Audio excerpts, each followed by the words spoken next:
নির্বাচন উপলক্ষে ঘোষিত বিশেষ ছুটির বাড়িতে যাচ্ছেন কারখানার শ্রমিকেরা। তারা আজ মঙ্গলবার সকালে একযোগে রওনা হওয়ায় গাজীপুরে ঢাকা টাঙ্গাইল ও ঢাকা ময়মনসিংহ মহাসড়কে তীব্র যানজটের সৃষ্টি হয়। কালিয়াকৈরে চন্দ্রমোড় সহ বিভিন্ন এলাকায় ঘণ্টার পর ঘণ্টা আটকে থেকে তারা দুর্ভোগে পড়েছেন। আজ মঙ্গলবার সকাল থেকে কালিয়াকৈর উপজেলার চন্দ্রা সাফিপুর মৌচাক ও কোনাবাড়ি এলাকায় বাস, ট্রাক, প্রাইভেট কার সহ বিভিন্ন যানবাহনের দীর্ঘ সারি দেখা যায়। স্বাভাবিক সময়ের তুলনায় অনেক গুণ বেশি সময় লেগেছে যাত্রীদের গন্তব্যে পৌঁছাতে। সন্ধ্যা 5:45 পর্যন্ত একই স্থানে বিরাজ করছে। চন্দ্রা থেকে উভয় দিকে প্রায় 10 কিলোমিটার এলাকা জুড়ে যানজট লেগে থাকে এবং যানবাহন থেমে থেমে চলতে থাকে। পুলিশ কর্মকর্তারা জানান, পুলিশ সদস্যদের অনেকে নির্বাচনের দায়িত্বে আছেন, ফলে যানজট নিরসন করতে হিমশিম খেতে হচ্ছেন। তারপরও পুলিশের স্বল্প সংখ্যক সদস্য দিয়ে যানবাহন চলাচল স্বাভাবিক রাখার চেষ্টা চালিয়ে যাওয়া হচ্ছে।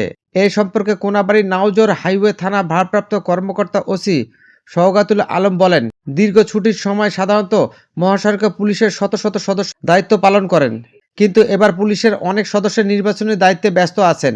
পুলিশের স্বল্প সংখ্যক সদস্য নিয়েই যানবাহন চলাচল স্বাভাবিক রাখতে চেষ্টা করছেন। আজ দুপুর 12টায় চন্দ্রা হিমোর এলাকায় কথা হয় পোশাক শ্রমিক রফিকুল ইসলামের সাথে। তিনি মিরপুরের একটি পোশাক কারখানায় কাজ করেন। তিনি জানান, সকাল 8টায় এলাকার কয়েকজনের সঙ্গে গাবতলী বাস স্ট্যান্ডে এসে সিরাজগঞ্জগামী একটি বাসে ওঠেন। সাধারণ সময় গাবতলী থেকে গাজীপুরের চন্দ্রা পৌঁছাতে যেখানে সময় লাগে 1.5 ঘন্টা, সেখানে আজ যানবাহনের চাপ বাড়ায় প্রায় 3.5 ঘন্টা লেগে যায়। বেলা 11:30টার দিকে বাসটি চন্দ্রা এলাকায় পৌঁছায়। জানালার পাশে বসে বিরক্ত মুখে রফিকুল বলেন, কারখানা থেকে ভোট দেওয়ার জন্য ছুটি পেয়েই সকালে রওনা হয়েছি, কিন্তু 1 ঘন্টার বেশি সময় ধরে একই জায়গায় দাঁড়িয়ে আছেন। কখন বাড়ি পৌঁছাবেন তা নিয়ে অনিশ্চয়তা পড়েছেন। অন্যদিকে গাজীপুরের কোনাবাড়ি এলাকা থেকে সকাল 9:30টার দিকে রাজশাহীগামী একটি বাসে ওঠেন গৃহকর্মী হাসিনা বেগম। স্বাভাবিক সময়ে কোনাবাড়ি থেকে চন্দ্রা যেতে যেখানে 10 থেকে 15 মিনিট সময় লাগে, আজ সেখানে প্রায় 2 ঘন্টা লেগে যায়। দুপুরের দিকে চন্দ্রা মোড়ে পৌঁছাই যানজটের মধ্যে পড়েন তিনি। হাসিনা বেগম বলেন, ভোট দেওয়ার জন্য এত কষ্ট করে বাড়ি যাচ্ছেন, কিন্তু রাস্তায় দীর্ঘ যানজটে ছোট বাচ্চা নিয়ে ভোগান্তিতে আরও বেড়ে গেছে। সরেজমিনে দেখা গেছে, ঢাকা টাঙ্গাইল মহাসড়ক কালিয়াকৈরের চন্দ্রা মোড় থেকে শফিপুর মৌচাক ও কোনাবাড়ি এলাকা পর্যন্ত উভয় সড়কে থেমে থেমে যানবাহন চলাচল করছে। কোথাও কোথাও যানবাহন ঘন্টার পর ঘন্টা দাঁড়িয়ে থাকতে দেখা গেছে। ঢাকা ময়মনসিংহ মহাসড়কে কোনাবাড়ি, ভোগড়া ও জয়দেবপুর অভিমুখে একই চিত্র দেখা গেছে।